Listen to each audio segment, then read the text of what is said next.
하겠습니다. 그러므로 우리가 낙심하지 아니하노니 우리의 겉사람은 낡아지나 우리의 속사람은 날로 새로워지도다.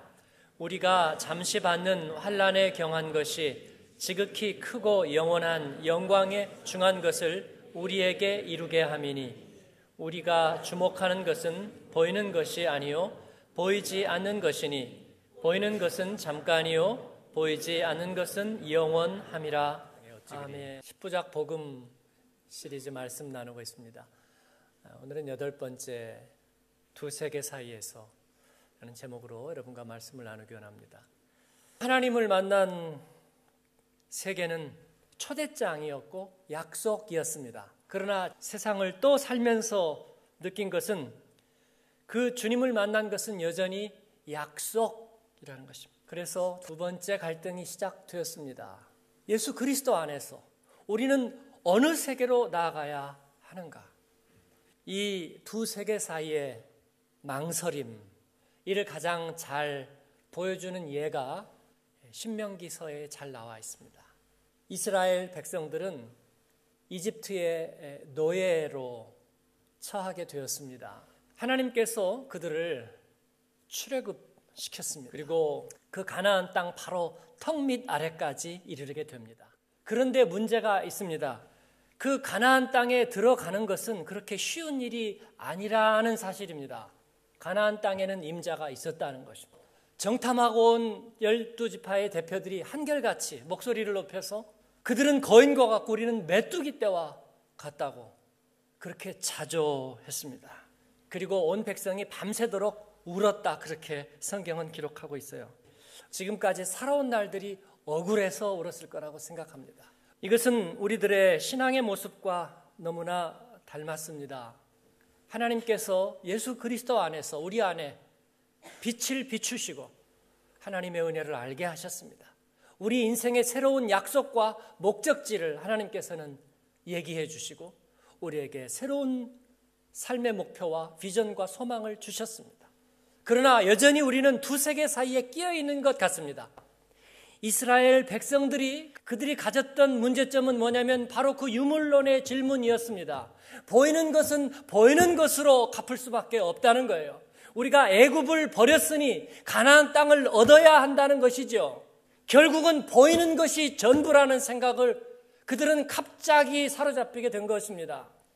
그래서 결국은 하나님을 인정할 수도 그리고 따를 수도 없는 지경에 이르렀다는 것입니다. 이것이 두 세계 사이에 낀 보이는 것으로만 모든 것을 삼으려는 그 불신앙의 속성이었습니다. 여러분, 하나님이 우리에게 베푸신 것은 무엇입니까? 하나님이 이스라엘 백성에게 베푸신 것은 약속의 복음입니다.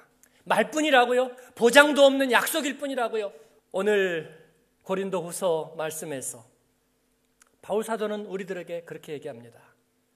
우리가 잠시 받는 환난에 경한 것이 지극히 크고 영원한 영광에 중한 것을 우리에게 이루게 함이니 우리가 주목하는 것은 보이는 것이 아니요 보이지 않는 것이니 보이는 것은 잠깐이요 보이지 않는 것은 영원함이라. 아멘. 하나님께서는 우리에게 더 높은 가치가 그 하위 가치를 다스리고 지배하고 차지할 수 있도록 하나님께서는 우리에게 그렇게 하셨습니다. 가나안 땅에 살던 부족들은 생존하기 위해서 하나님 없이 사는 민족들이었습니다. 하나님은 그들을 그 세계 속에 내가 열방에 빛이 되는 모델 하우스를 세우리라 하셨습니다. 하나님은 너희들의 유익이 아니라 나의 생명구원의 역사를 위해서 내가 너희로 그곳에 모델 하우스를 세우고 내가 더 높은 가치를 그곳에서 이루리라, 그렇게 약속하고 그들을 초대하셨습니다.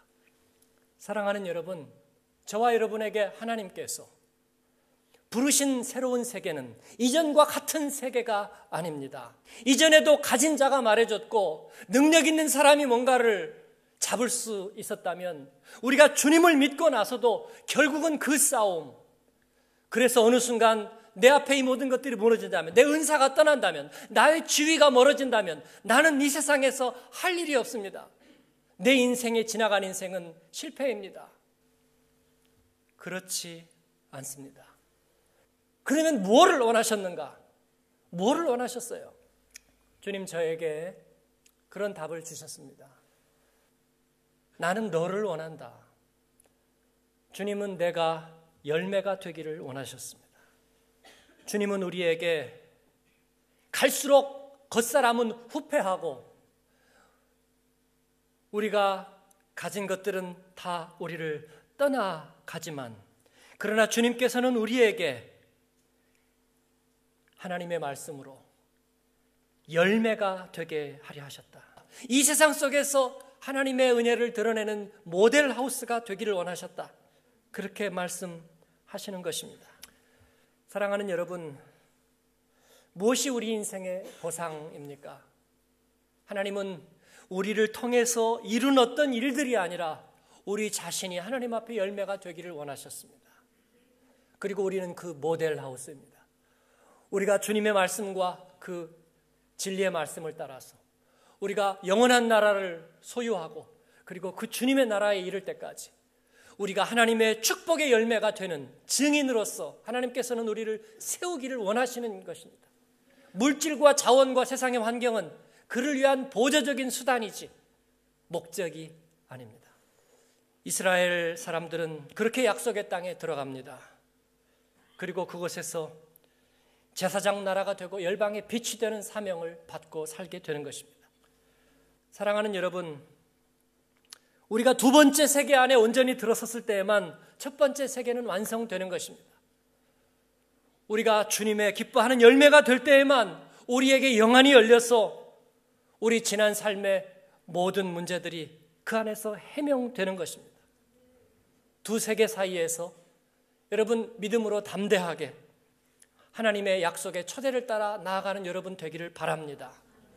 하나님께서 우리에게 주신 약속은 이제 우리에게 돌아갈 길이 없는 우리에게는 원웨이입니다.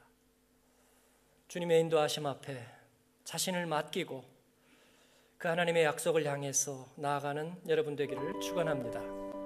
기도하겠습니다.